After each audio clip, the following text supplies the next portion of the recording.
Welcome, everyone. My name is Grace Shemaine, and I'm the president of the League of Women Voters of Texas, and I will be moderating the webinar today.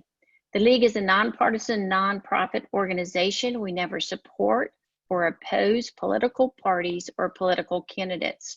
Our mission is empowering voters and defending democracy. Yay. We know that this is a critical election, and normal election processes are likely to be disrupted by the pandemic. This includes changes to the way voters with disabilities vote in elections, whether they vote by mail or vote in person or on election day. We have two panelists today for this webinar who have expertise in accommodations available for Texas voters with disabilities. Our hope is that you will share the ideas we hear today. All of us must pull together to offer voters the best, most safe election experience that is possible under these circumstances. We encourage you to submit questions too by using the Q&A buttons on your screens. Because we expect there may be lots of questions, we suggest you type yours in as soon as you think about it. We will be monitoring questions throughout the session and sorting them by common topics. If we have time, we will answer the questions that are helpful to everyone. We will provide a link to Q&As and resources when we share the webinar with participants next week. If you have a specific situation that you want help with, please call Texas Disabilities Rights Voter Hotline at 1-888-796-8683. Karen, will you please give a quick review of the Zoom functions for those unfamiliar with Zoom? And Karen works for the League of Women Voters. She is our tech guru. Go ahead, Karen. Thank you, Grace. Welcome everyone again, and thank you again for joining us. I will be your technical webinar facilitator today. Just a quick review of the tools that we'll use on the webinar today. It looks different for different devices, so please take this time to become familiar. Attendees on the call are muted and do not have video. You will see the speakers only throughout the event, and you will participate using the nonverbal Zoom tools that are available: chat, Q&A, and polling. So take a moment. On your Zoom screen, generally at the bottom, there are small icons for chat and Q&A. Just take a moment to locate those. If you're dialed in by phone only, and not joined also by a computer, smartphone, or tablet, these will not be visible, of course. Chat, we'll use the chat box for comments and questions, which are not necessarily meant for the speakers, like, hi everyone, here's a resource, or I can't find the Q&A icon. Anyway, anyone will be able to comment back if you send it to all panelists and attendees. You can also use chat for technical issues, and we'll do our best to address those in a timely manner. The Q&A moderator will read your questions or comments to the speaker when appropriate. And if you'll note, the Q&A box has two views: all questions and my questions. Please select all questions for today. Note there is also a like or thumbs up icon that you can use to upvote a question for the moderator, and you can also make comments under those questions. There is no icon or button for polling. This is just a pop-up on your system. Thank you, Grace, and back to you. Thank you, Karen. So just one more time, you may also use the chat for general communication among participants, but we ask that all comments show the utmost respect to all the panelists and participants. We also ask that participants limit any partisan remarks, no campaigning. Please, we are attempting to get a good recording of the webinar and hope to post it for everyone. Before we begin, let's do a quick poll for all our participants, other than the panelists. Please enter your answer in the poll that pops up right there, just to see who's on the webinar. Just give you a few seconds, and we'll check it out. Okay, thank you, Karen. I think that's pretty long. Do we have, there we go.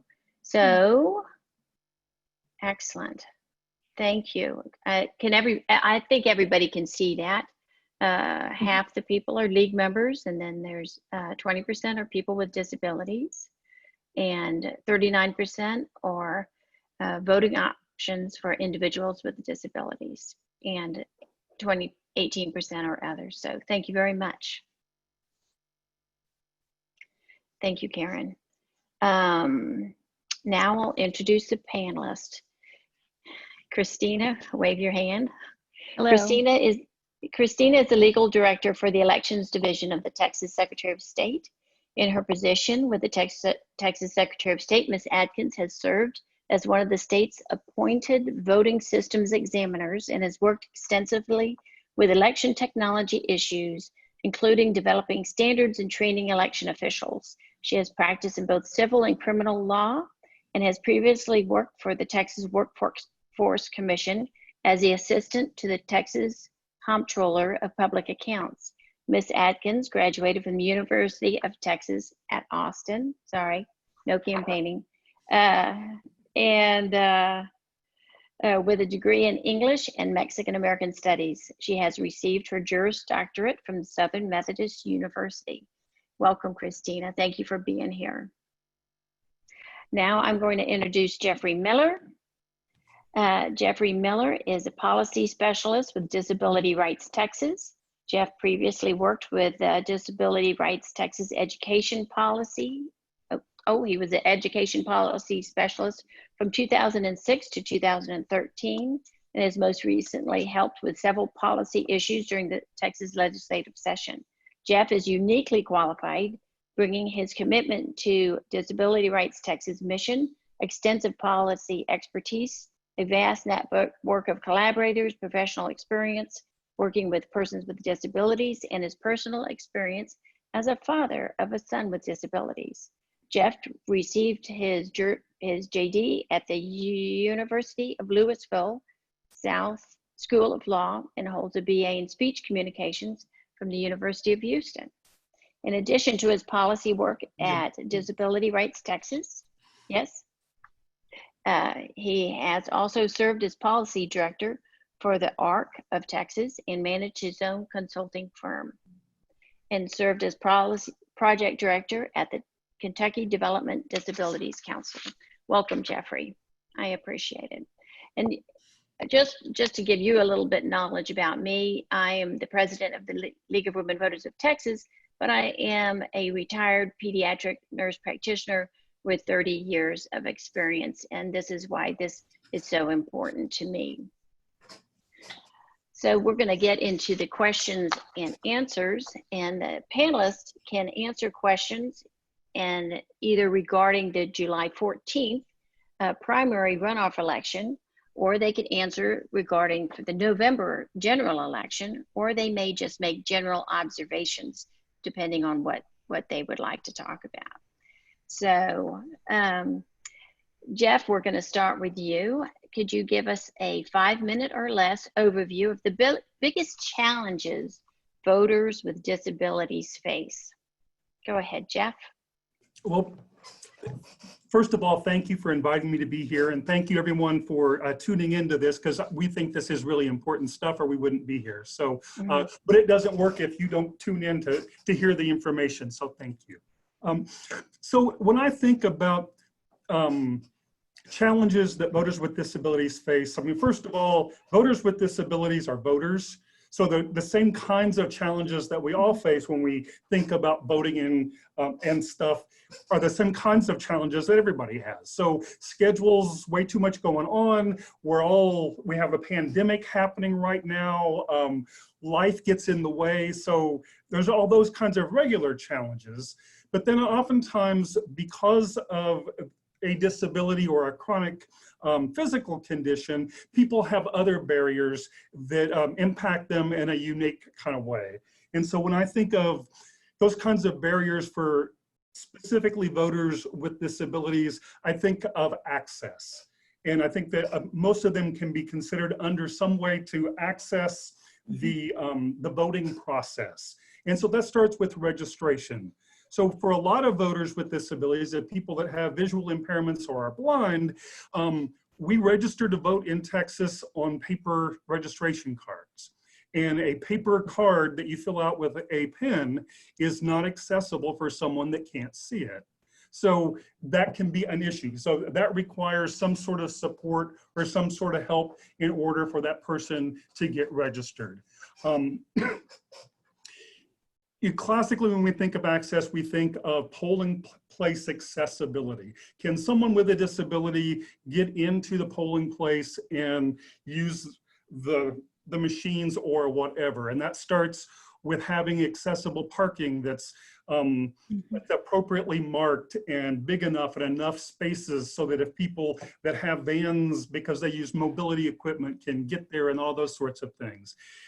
Lots of times we hear lots of reports here at Disability Rights Texas. One of the biggest concerns that we hear every election cycle is I tried to go to the facility to get in, but the ramp to get into the building was blocked. It was too steep. It was on the side of the building and everybody was voting in the front. I mean, those sorts of things. So that sort of accessibility and making sure that doorways are big enough for people in wheelchairs to get through. All of those things are really important when we think of physical accessibility of the voting location. Once somebody gets into the voting location, oftentimes people with disabilities end up voting in person, even though in Texas, one reason to vote by mail is because of a disability. But lots of people with disabilities want to vote in person just because they like to vote, like everybody else.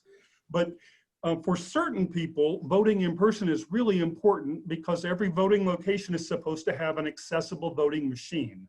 So if someone needs the ballot read to them, if someone needs large print or to adjust the contrast of the machine so that they can read the ballot, if someone needs access to switches because they need an alternate way to manipulate the ballot. All of those wonderful things are now part of regularly part of the machines that we see in polling locations. However, one of the barriers that we often see is that people with disabilities end up to a polling location and want to vote on the accessible machine, and it's either not set up or it's missing a component, and the poll workers unfortunately haven't been given the proper training on how to use that accessible equipment. And along with that, I guess one of the other barriers that we hear about is just the lack of accommodations for people's support needs or their disability.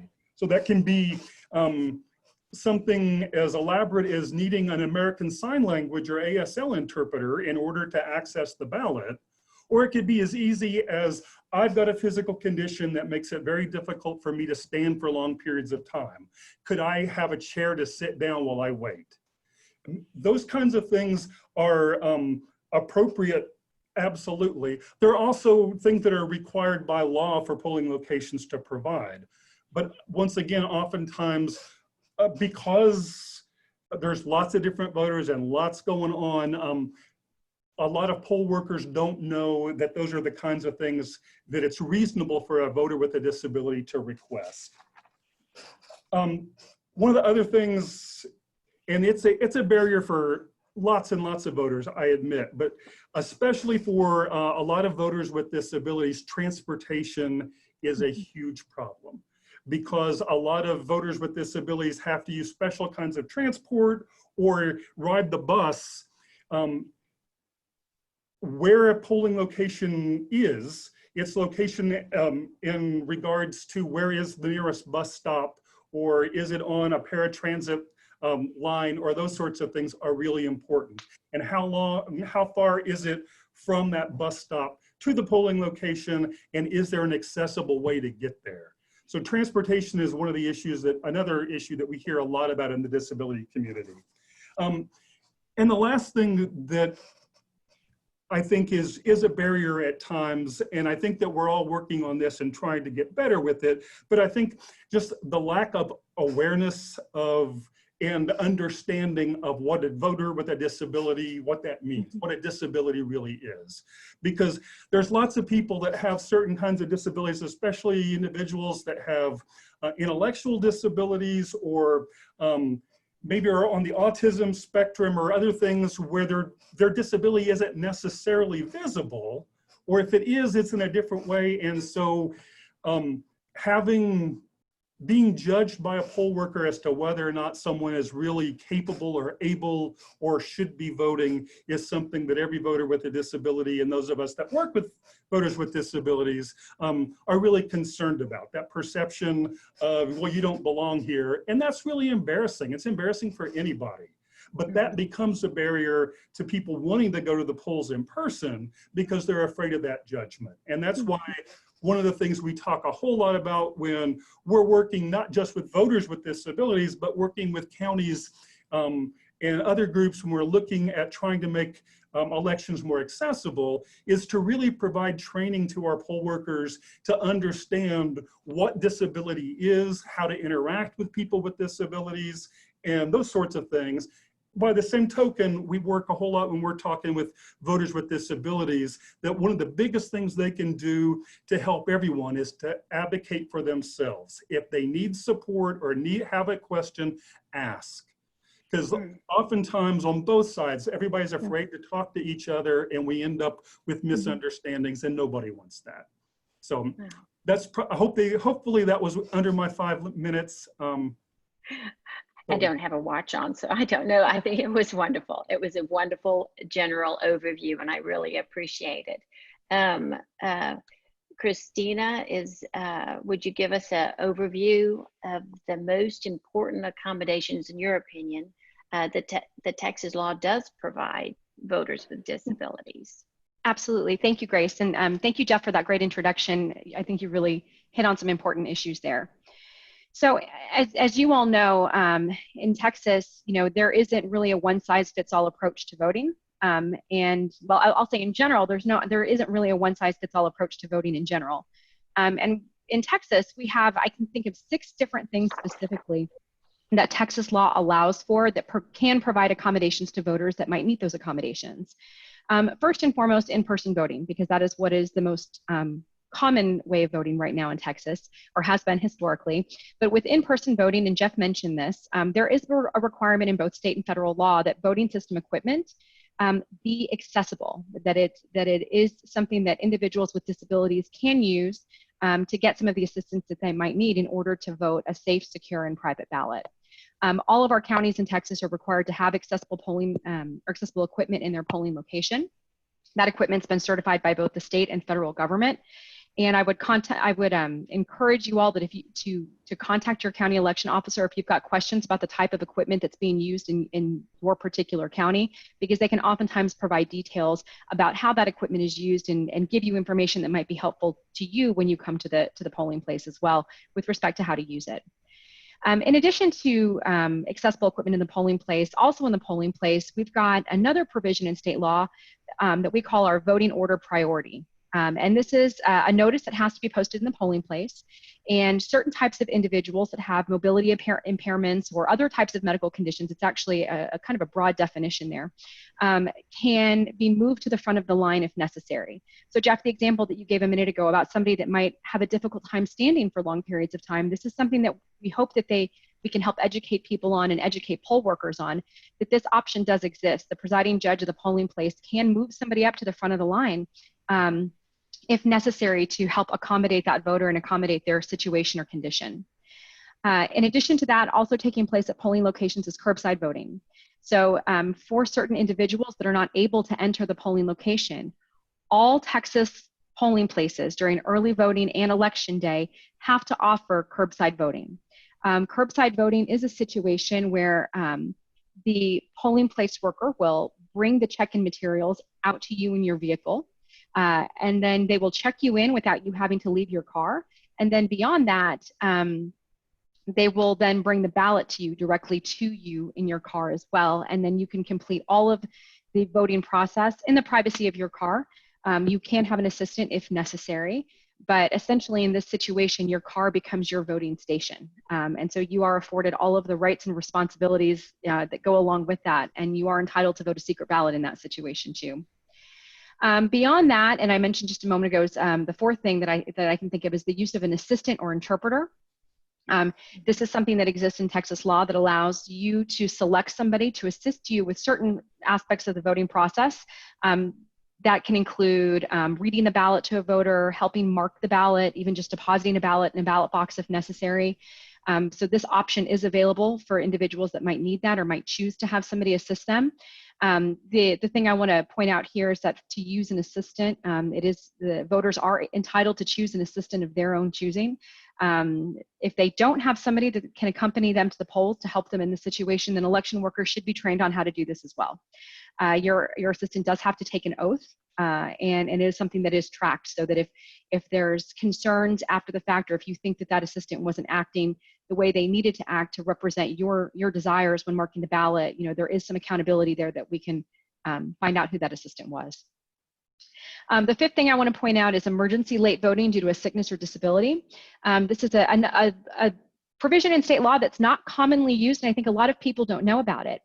If you become ill or sick or develop some kind of physical condition that makes it so that you can't go vote on election day, but this happens after the deadline for submitting an application to vote by mail, this is an option for you. And the way this works is you can appoint a representative to assist you in this process, and that representative will take an application that's been completed to your county early voting clerk, and the early voting clerk will give them the ballot by mail material. So they give it to them, and that person is going to then bring it back to the voter marks it, and then that same representative takes it back to the early voting location. So you do have to have somebody that's willing to serve as a representative, that's willing to collect the balloting materials and deposit them, or rather return them for you. But it is an option that's there that I think a lot of people don't realize exists if something happens after that application to submit a ballot by mail. And then the sixth thing, of course, is voting by mail. And I know we're going to talk about that here in a little bit, so I won't go into a whole lot of details on that, but that is an option that is available to many individuals in the disability community and many individuals beyond that as well, as there are other categories of voters that do qualify to vote by mail. Thank you so much. I really appreciate you being here today and providing that information. I had forgotten that, and I've got to put that on our website, that last one. So now we're going to go into some more specific questions, and you got it. The question that is on everyone's mind: who is eligible to vote by mail in Texas, especially in regard to voters with disabilities? Christina, you want to go since you're already on a roll? I'm happy to. So in Texas, in order to vote by mail, a voter has to have a qualifying reason. We do not have no excuse absentee voting by mail in Texas. So there are 4 qualifying reasons that give a voter the ability to vote by mail. And so those 4 reasons are the following. First, if that voter will be away from their county on election day or during the early voting period. So if you're traveling or just outside of your home area so you can't return to that polling location, you would be eligible to vote by mail. If you are sick or disabled, if you are 65 years of age or older on election day, or if you are confined in jail but still eligible to vote. For example, if somebody's in jail for a misdemeanor offense and they don't have a final felony conviction, they would still be entitled to vote, and those individuals could vote by mail.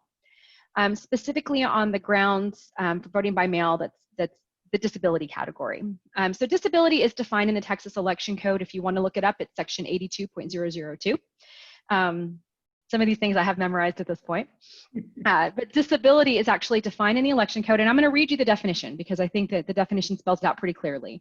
It includes a sickness or physical condition that prevents the voter from appearing at the polling place on election day or early voting without a likelihood of needing personal assistance or of injuring the voter's health. And so that's been our definition for disability for quite some time. But again, I'm going to read that one more time: a sickness or physical condition that prevents the voter from appearing at the polling place on election day without a likelihood of needing personal assistance or of injuring the voter's health. And essentially the way this works is if a voter believes that they meet that definition under Texas law, then they would submit an application to vote by mail. They would indicate that on their application to vote by mail. If you're using one of our official forms, you would mark the box that says disability.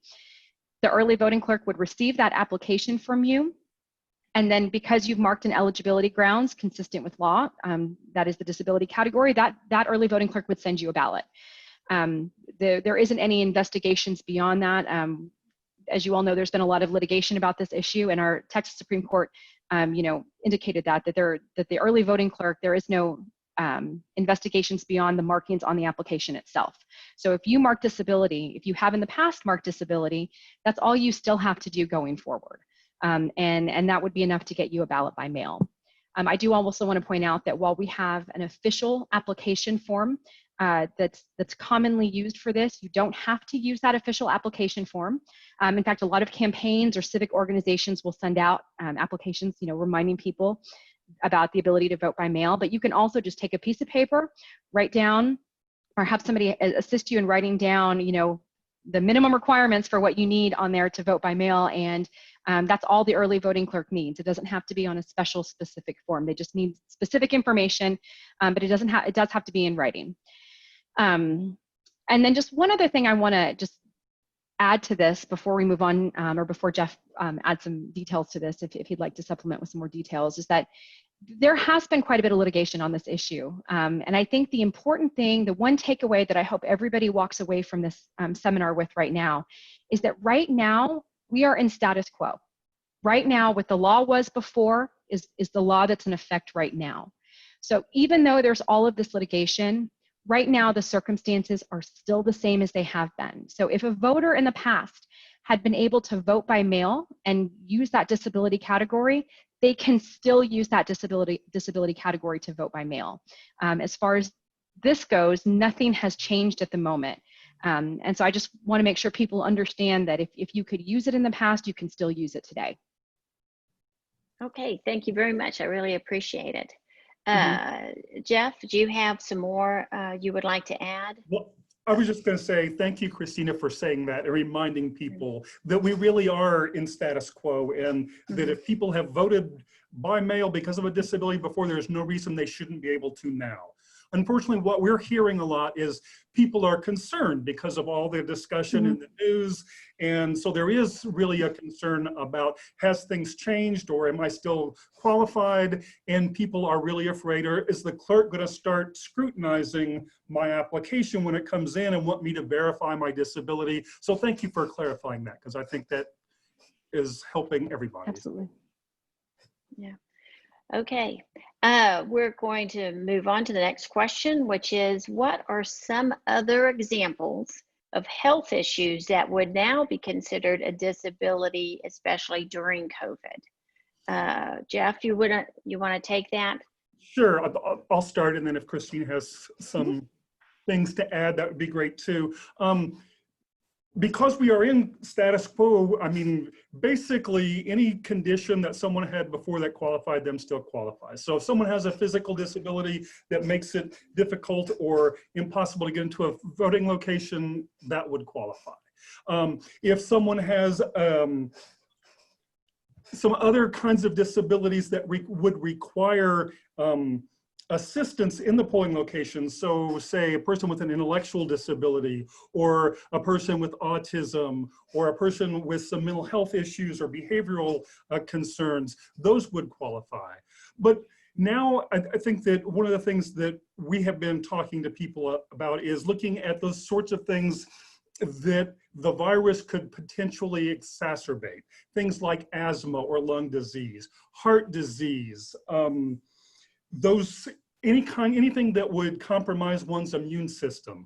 All of those things now would, because those are real conditions, so it meets the definition disability under Texas state law. And because of the guidance that we've been given by medical professionals, those things do put somebody at a higher risk.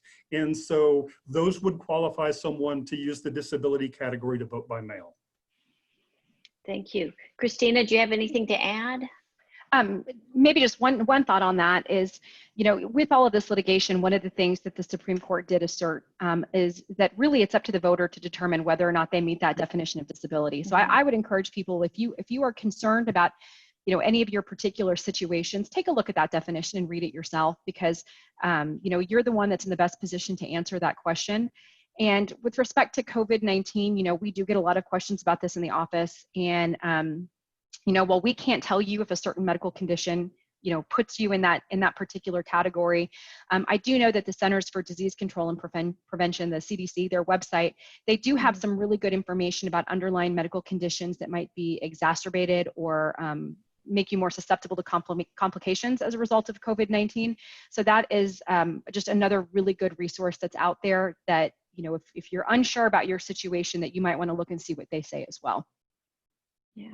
Thank you. Thank you very much. We have it on our website too. So we're going to share resources, a whole list of resources when we do our follow-up email.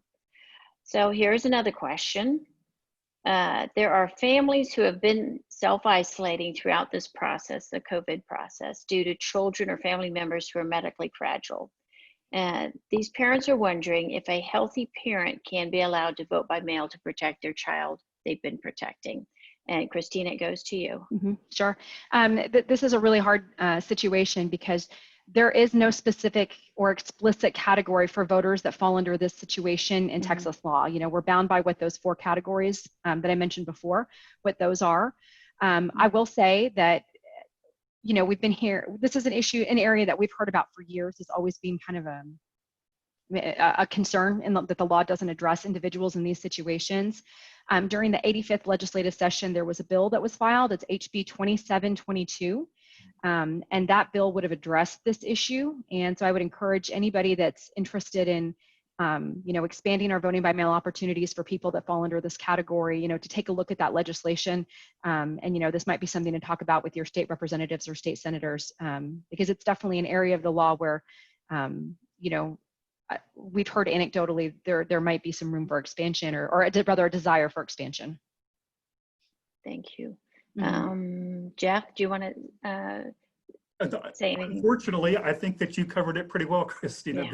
Right now, it isn't a possibility, but it is something that we have worked with talking to state representatives and state senators about down at the Capitol to let them know that the people that we work with, we hear a lot that they're caregivers of people with significant support needs, that allowing them to vote by mail would just make sense. So it's something that we continue to put on the table and ask.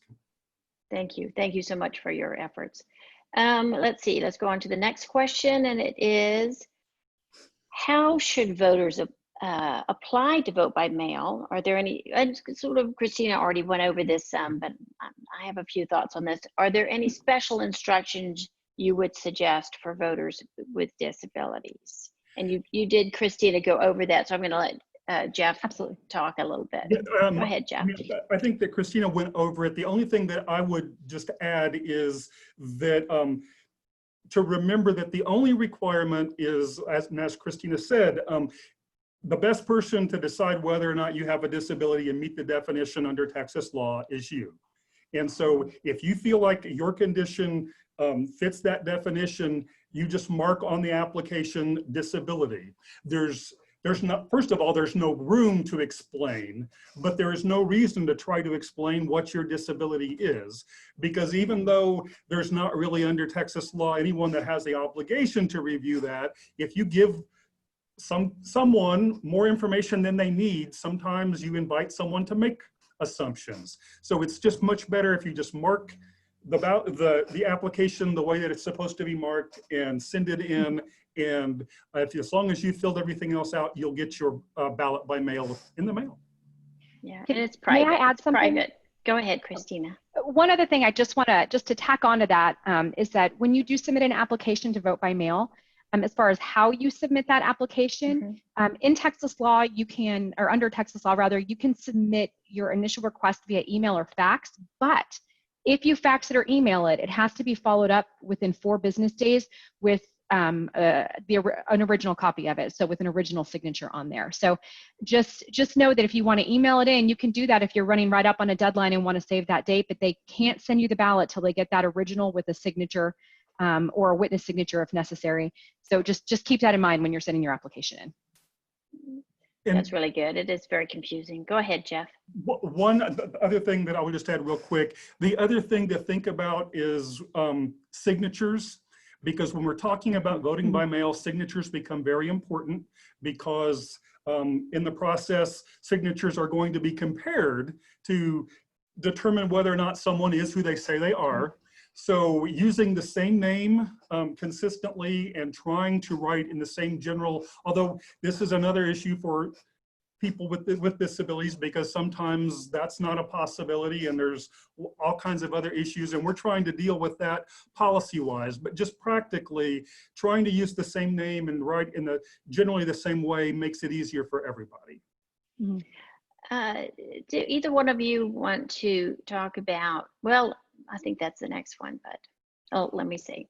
I think that's really important because it's the signature, the same signature you use on your application to vote by mail is the same signature you should use when you sign your ballot, correct?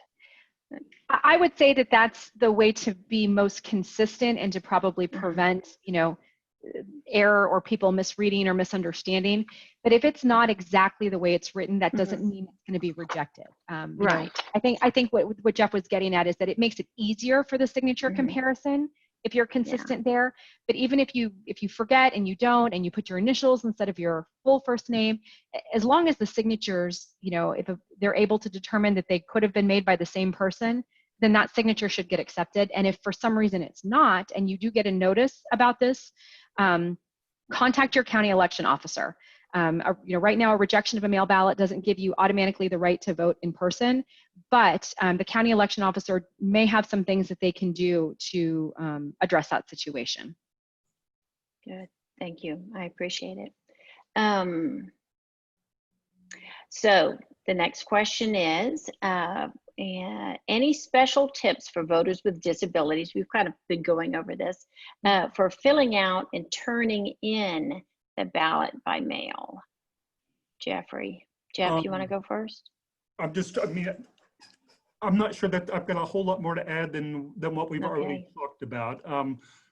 Other than just remembering that even if you're voting by mail, if you require assistance, that's right. That's what I want. To have someone assist you. Now they're going to have to sign that they assisted you, but it is okay to have that person of your choosing there to assist you to fill out the mail-in ballot.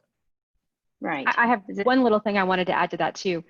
Also remember that if you're marking the disability category on your application, that qualifies you for an annual application for ballot by mail. So you would only have to submit one for the entire year, as long as you indicate on there that that's your desire is to treat this like an annual application. So you won't have to keep resubmitting it. And we would strongly, strongly, strongly encourage for people to get those applications in as soon as possible. Get them in early.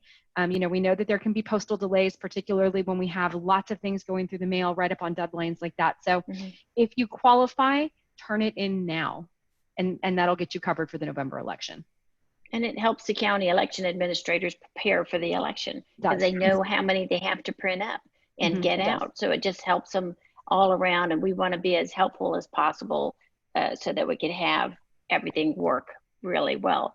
What happens if you, this is an aside question, what happens if you you don't get a receipt saying that you turned in your application and you're not sure if they got it or that you actually are on the list to vote by mail? Does anybody have an answer for that?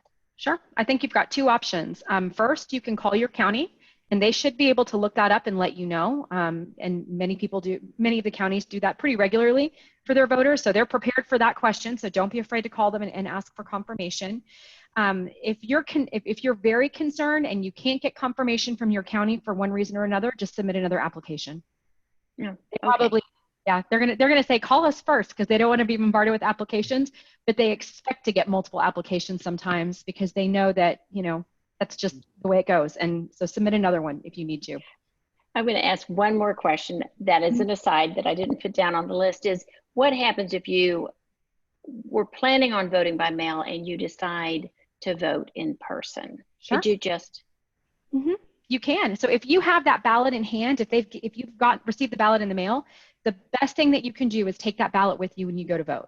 Take that blank unmarked ballot and you surrender the ballot to the polling place worker or early voting clerk, depending on where this is taking place, and you will be able to vote a regular ballot.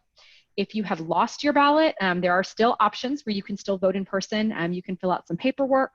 Alternatively, you can always vote a provisional ballot, and assuming that mail ballot doesn't get returned, then your provisional ballot would be counted. Good. And when do those ballots come out? Another extra question. Bonus points. When do mail ballots come out? Yeah. So the first round of mail ballots typically are sent out 45 days before Election Day, and that's because there's a requirement under federal law for military and overseas voters that those ballots have to be mailed by that 45th day. Oftentimes the counties are working around the clock to get that first batch of ballots out, and it's really to get the ballot prepared in time for that. So right around that day or shortly thereafter is when a lot of counties start sending things out. If anything that has been received prior to that 30th day before Election Day has to be mailed by that 30th day. So if you submit your annual ABBM now, your annual application for a ballot by mail now, then around that 30-day mark is when by law they're required to send that out, but many will send them out before then if they have the ballots ready before then. Thank you. That's just very reassuring when you finally get your ballot in the mail. Yeah. Tell us about, we've already kind of gone over this, Jeff. Is there anything you want to add to accommodation? Tell us about accommodations for voters with disability who want to vote in person. Do you feel like you went over that enough, Jeff? I think we've talked about it. Again, okay. I think the big thing there is that voters do have right to lots of different accommodations. But if they think they need some sort of support or help, asking a poll worker is the best way to avoid lots of confusion and lots of problems, is just to ask someone there, and you're going to get some help in all likelihood. The one other thing that I will just plug again is that at Disability Rights Texas, we do run a voter hotline during early voting and on Election Day. It is answered in real time. And so if a voter ever has any sort of a question about their rights as a voter with a disability or just the process in general, they can feel free to call us at any time, and we will answer and help walk them through that and help them get a solution.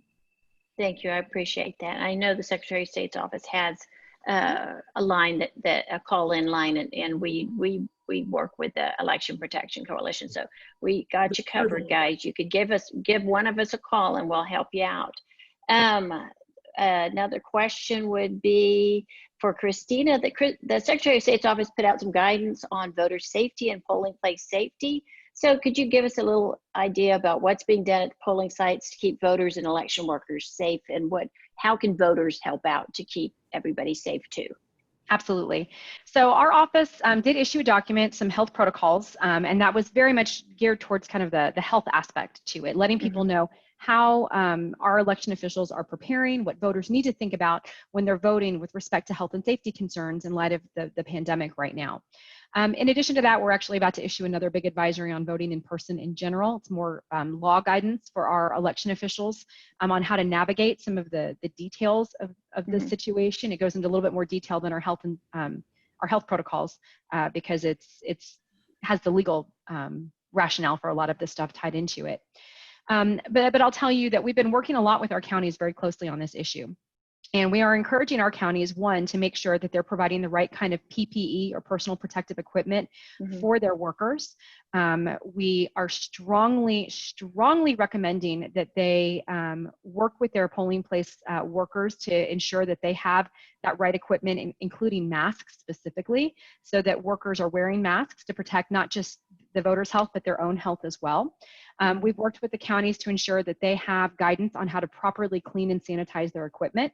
That is going to vary depending on the vendor that they have.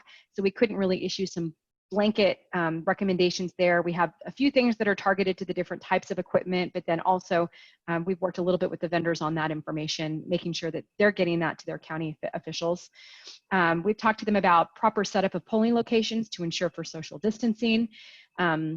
And we're also trying to make sure that we're educating our election officials, our county election officials, and that they're educating their poll workers on all of these different options that exist under state law, so that they know when they have voters that come into come into their polling place, what options do they have for voting in person? Particularly if you have a voter that presents themselves that might present some symptoms of COVID-19 or other kind of illness like that.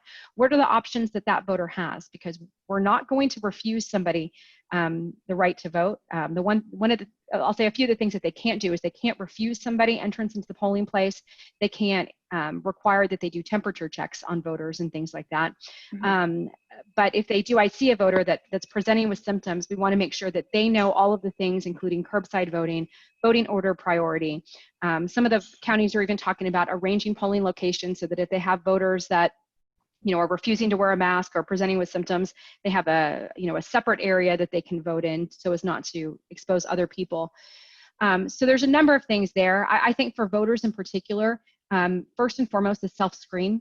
Be aware of your own situation, and when you try to go vote, look to see what your condition is like on that day to determine what the best option is going to be for you. Be it in-person voting, this emergency late voting, or curbside voting. In addition to that, please wear a mask. Please, please, please, please, please wear a mask. We strongly want to encourage that for everybody because it's not just for your health, but it's for the health and safety of our workers too. And vote early.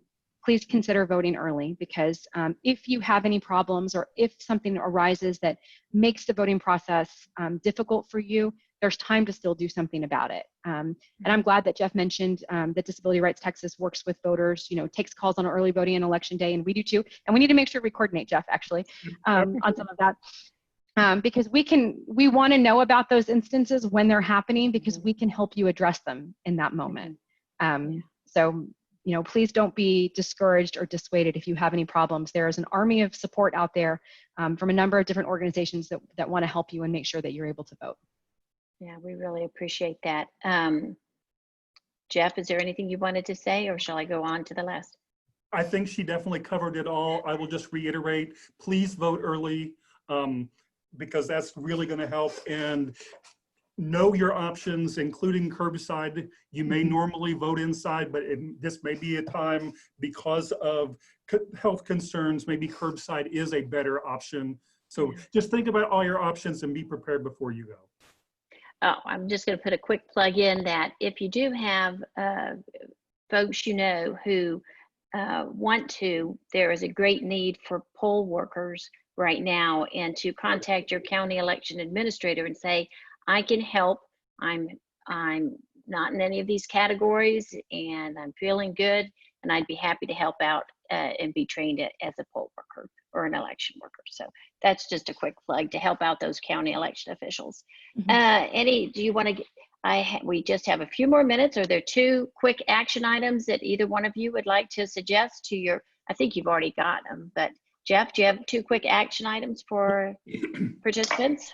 One of the things that we've been stressing a lot when we're working with voters with disabilities and doing trainings and whatever goes back to have a plan. Especially, it's always good to have a plan, but especially since it's going to be long ballots and there's likely to be lines in lots of places. So figure out, how am I going to vote? Am I going to vote by mail? Am I going to vote in person? Am I going to vote curbside? Decide that ahead of time. Figure out and make sure that you have a way that you know how I'm going to get to the polling site. If I need an assistant or an interpreter, do I have them with me, or am I going to have, or will I ask for someone there? So all of those kinds of things. Do I know have I reviewed the sample ballot? Because the more that we can all be prepared, the smoother we can make this process for everybody, people with disabilities and people without. So that's the big thing that we're pushing, is to come up with a voting plan and work your voting plan. Thank you. I think that's a great idea. Christina, do you have anything to add? I do. That's a fantastic idea, Jeff. I really like that. And I think I'm going to start using that and reminding people, all voters should have a plan in general when they're wanting to vote. Right. But that aside, I'm going to take a small liberty here and say that there's three things that I also want to just really specify and encourage. One, check your county websites for updated information. As we get closer to the election, with our current situation changing, we don't know what our situation is going to be like in November. So I would strongly encourage you to, before going to vote, make sure, check your county's website to make sure that your polling places are open. If they have special instructions about curbside voting, we're asking them to put those on their websites as well. So that's just a really good source of information that can be updated up until election day and even through the election itself. If you are able to, please wear a mask. We know that not everybody is able to wear masks for various reasons, and so to protect yourself, protect the workers, and protect those individuals, those voters that may not be able to wear masks, please consider wearing one. And then the third little liberty I'm going to take here is just as a reminder, in November, we do not have straight ticket voting. We do not have straight party voting anymore. So that means for those individuals that routinely use that, it is going to take longer to get through the ballot. So like Jeff said, I thought it was a great point that he mentioned reviewing the sample ballot ahead of time to make sure that you know your selections. That's also a great piece of advice. And then for those voters that might, as you mentioned earlier, might have a difficulty in standing or, being up and moving about for long periods of time, that's something to take into consideration when voting in person. Yeah, thank you. Thank you. That's really important. One more thing. Yes, sir. Real quick. After you come up with your voting plan and your plan to vote and you have that all in place, talk to your friends, your family, your coworkers, make sure that they're registered and that they're going to vote, because that's really important too. That's how we're all part of the process. So just had to have a little plug. Thank you. I'm going to plug the League's Nonpartisan Voters Guide, which will be up before early voting, so everybody can review what the candidates have answered to the questions and print up their own personalized ballots, and it's available at vote411.org. Eileen, will you let me know, is there any question that has come up that they could answer real quick? There was one question that came up there are two questions that came up a couple of times. And one of them was about, what about nursing homes, people in lockdown is one question. And the other question was around all the, like the CDC at one point on their website had certain health issues that were considered a concern, but then they weren't, a month later, 2 months later, they're not on the list. So specify, how do you know, which specific thing could be considered disability? Or so those things were the two that were repeated. And then what we'll do is we'll try to answer all the other questions too. Christina, you want to go with that first? There were two questions, one about nursing homes and it's really unfortunate when you look to see how disproportionately a lot of our nursing homes or residential care facilities have been impacted by this. We have strongly encouraged our election officials in Texas not to use those locations as voting facilities because it was not uncommon for them to be used for early voting purposes or even election day polling places. But at that same time, to make sure that they are working with those facilities to make accommodations for those voters or those individuals that are in the facility that would like to vote. So that's kind of the approach that we've taken there is please don't use them and risk exposing your residents. But make sure that if we're not using them, that we're at least providing voting opportunities for those individuals too. And then as far as the what's all listed on the CDC website, I just want to say again, and I'm going to sound like a broken record, go back and look at that definition of disability, because I don't think that the information on that CDC website is meant to be exhaustive or exclusive.